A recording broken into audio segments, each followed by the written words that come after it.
pieces pa po ng Pinas. Ayun, kasalukuyan tayo nasa may gilid ng Taal. So ayan siya guys. God, ang gusto namin. So ayun, take your time. Pinagpahinga ko muna sa gilid sa Uguli. Take another picture tayo. Sheesh, alright. So ayan, nandito tayo. Sinapasin natin yung ng Taal.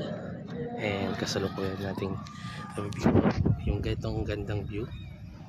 So kailangan na rin natin umalis kasi may biyahe pa tayo ng lipa. Sayang na hindi tayo pwede magtagal dito. Pero guys, at least sana na-enjoy mo yung view. Ito yung mga gusto ko pagka naglo-long ride yung ma-share man lang yung magandang view na napupuntahan natin. So yun lang.